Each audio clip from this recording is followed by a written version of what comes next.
We hear as Jesus passed by the Sea of Galilee, he saw Simon and his brother Andrew casting their nets into the sea.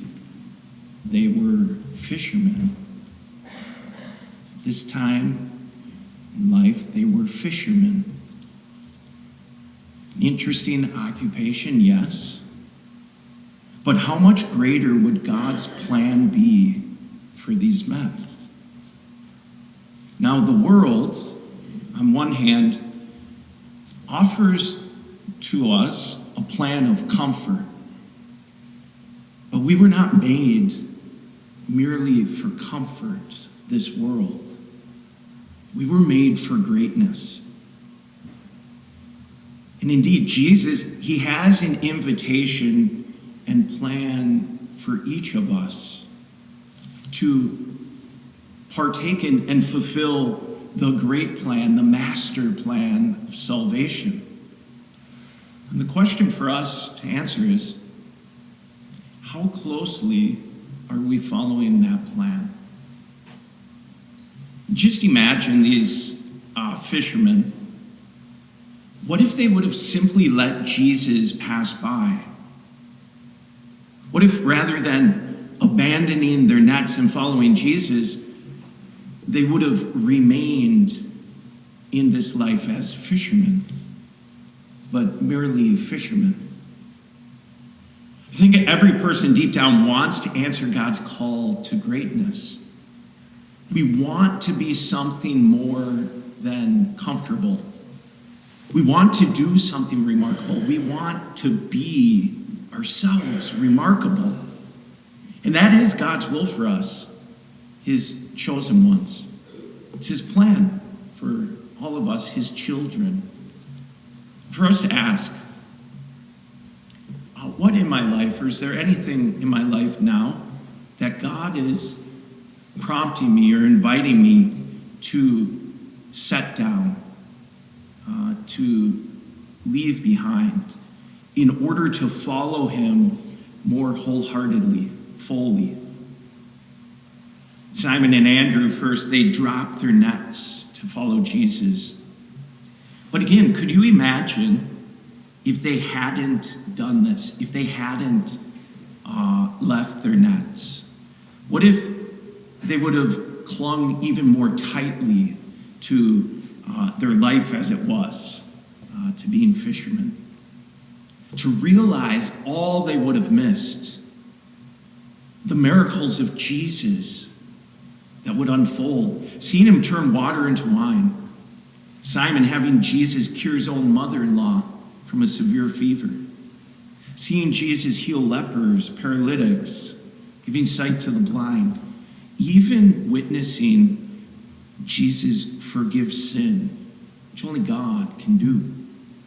Calming the storm at sea, walking on water, casting out demons, multiplying the loaves and fish, raising the dead. And then all that they heard, the Sermon on the Mount, learning from the greatest master to ever walk this earth, being taught how to pray. But above all, the gift of receiving true friendship, intimacy, this communion with God, sharing in his own life. Think of being there the evening of the Last Supper, having the Son of God bend down and wash their feet. None of this possible, none of this would have or could have happened unless Simon and Andrew, James and John accepted the invitation, unless they let go of their nets, their own small plans, and rather follow Jesus. Following God, it's always the greatest adventure. And how? Why? Because following God, being Christian, it's not simply following some grand idea, some ethical system, or some moral code, a list of what we can or cannot do. The heart of being Christian, it's an encounter with a person, with Jesus Christ, the divine Son of God, who gives our life meaning and a decisive direction. That direction is to eternity. So why do many hold back, so often ourselves, to varying degrees? Why do we cling to what we cling to?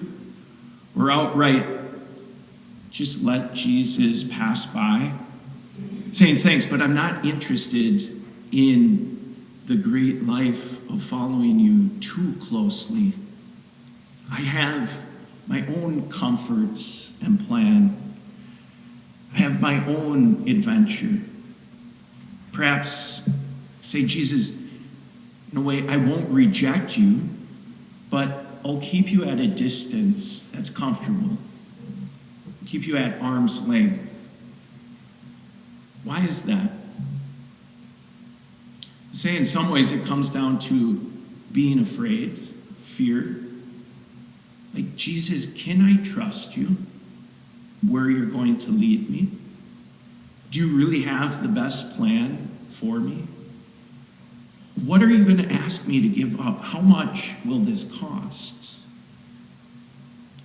But just think if any of those fishermen would have said no. It's so often that is our temptation. Benedict XVI, reflecting on this, once said, are we not perhaps all afraid in some way? If we let Christ enter fully into our lives, if we open ourselves totally to him, are we not afraid that he might take something away from us?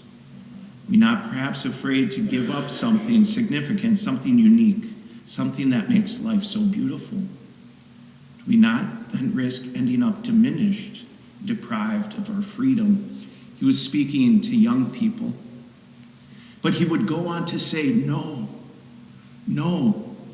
He says, when we open wide the doors to Christ, he takes nothing that's beautiful, that's magnificent, that's wonderful, that's of freedom from our lives. But in return, he gives us his very self.